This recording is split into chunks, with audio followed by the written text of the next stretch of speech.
necessidade de atualização da legislação, como é que se porta a Polícia Civil, como é o entendimento seu no DRACO em relação a esses novos posicionamentos e da Corregedoria da Polícia Militar? Bem, não, por ordem, que vai para o coronel primeiro.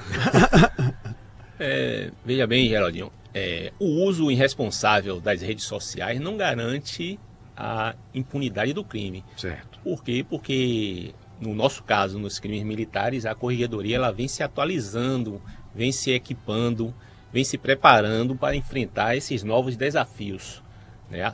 Como eu já disse no início, nós tivemos agora recentemente a aquisição de vários softwares, vários equipamentos e vários treinamentos proporcionados pela Polícia Militar e pela Secretaria de Segurança Pública, no sentido de nos aperfeiçoarmos na busca dessa capacidade de atuação diante desses desafios que nos apresentam. E quando a gente não tiver condições ou tiver dificuldades, a gente recorre aos amigos.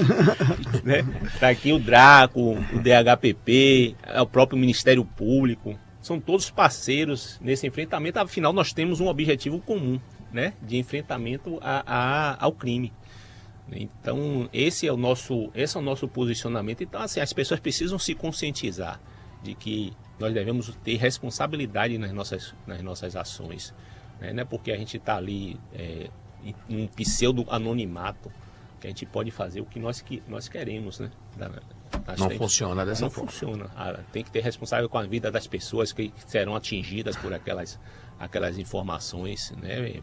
Pelos comentários maldosos, maledicentes, ou até aquelas ofensas, né? Que não são pertinentes, são covardes, né? Porque você está ali se escondendo e tentando infelizmente, desqualificar uma outra pessoa que pode estar passando. A gente não sabe o que efetivamente está acontecendo. A gente só tem quando o Ministério Público denuncia, ou quando a gente conclui nossos inquéritos, nós fazemos relatórios, nós temos que ter a maior responsabilidade, o maior cuidado para saber efetivamente o que é que nós estamos relatando ali. É o que o Fábio sinalizou anteriormente. Como o doutor Fábio falou, que a gente tem que ter o cuidado, porque ali é a vida de uma pessoa. A gente não vai simplesmente de qualquer jeito, de forma soldada, sem ter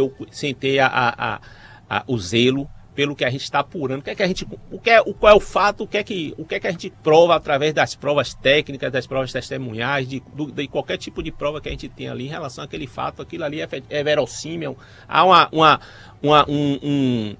um conjunto probatório mínimo para que possa a gente ter a convicção de indiciar aquela pessoa naquele procedimento investigatório. Então, esse é o nosso cuidado.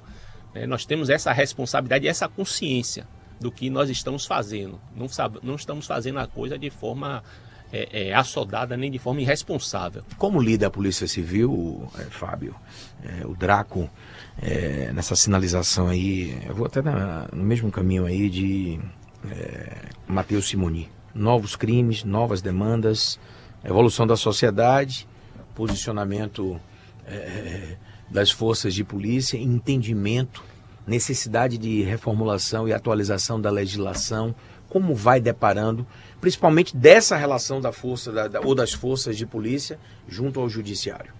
Bem, o crime ele vai evoluindo, né? Nós vamos descobrindo novas facetas de acordo com o comportamento humano, vai mudando, novas tecnologias vão chegando, esse aparato legislativo também é alterado. Se você pegar alguns anos atrás, quando eu comecei na polícia, o grande problema... Quantos anos de polícia civil? 22 anos.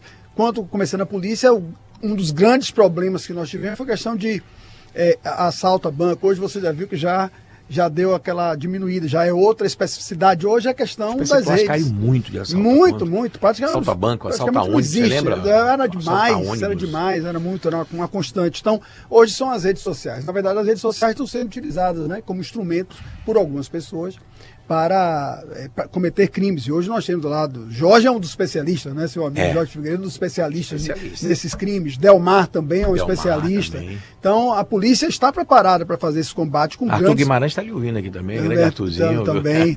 Então, tem gente muito preparada né, para fazer esse combate. E essa legislação a gente acompanha, né? Inclusive é um dos trabalhos que as entidades classistas dos delegados de polícia, dos investigadores fazem em Brasília, justamente junto com os deputados, com os senadores, para essa modificação legislativa. Agora sempre a gente está tentando acompanhar e descobrir as novas formas de atuação, né? Hoje a nossa preocupação maior, nosso foco maior é a questão principalmente no meu departamento, é a questão da desarticulação das organizações criminosas no que tange à lavagem de capitais, né? Agora, as redes sociais, todos eles... Você fechou o balanço, muita gente perguntando aqui daquela operação Falsas Promessas? Eu ia falar justamente dessa agora. Aí, ó. Acertou. Aqui, porque as redes sociais, elas foram utilizadas por essa rede, né, de organização criminosa voltada para as questões das rifas, né, que é uma contravenção penal, no modelo que eles criaram, e eles utilizavam justamente as redes sociais, né, para divulgar, para enganar, né, a população como um todo, né, e adquirir recursos com isso. E toda vez... Eles usam isso como uma principal ferramenta, uma das principais ferramentas? A principal ferramentas? ferramenta, o que acontece? Quando você cria, né, imagina um fluxo financeiro de todo o país fazendo depósito em contas bancárias distintas, né, as possibilidades para outras organizações também atuarem nesse contexto. Então, você tem o contrabando, né, que todo mundo já conhece, de cigarro, por exemplo. O contrabando de cigarro também você chega em outras organizações criminosas que pegam essa fluidez, né, a organização, digamos, a estrutura criminal estabelecida por essas empresas, né, organizações criminosas, elas criam os vieses, os transportes. Então, outras organizações também atuam. E os IFEROS não foi diferente, né? Os IFEROS se encharcou, né, dentro da movimentação financeira desses IFEROS, a questão do tráfico de drogas. Os traficantes estão ainda presos, né? Depois daquela operação ainda estão presos. Continuam presos? Gente fora do nosso estado, continuam presos. E decorrente dessas questões dessas rifas. E posteriormente nós fizemos a outra operação, que foi a fase 2, que tinha exclusivamente a questão dos IFEROS. Então há uma movimentação, é impressionante a movimentação financeira desses grupos, como eles conseguem lubridiar e todo mundo verter recursos para essa rede, né, que se cria. Porque quando você cria uma organização criminosa, você tem que criar é como se fosse uma empresa, né? Você cria um aparato para funcionar, em tese, dentro das regras, mas eles trabalham fora das regras, né? E as redes sociais foram utilizadas muito bem para isso. Tá aí, ó. Você que ligou o rádio agora na 80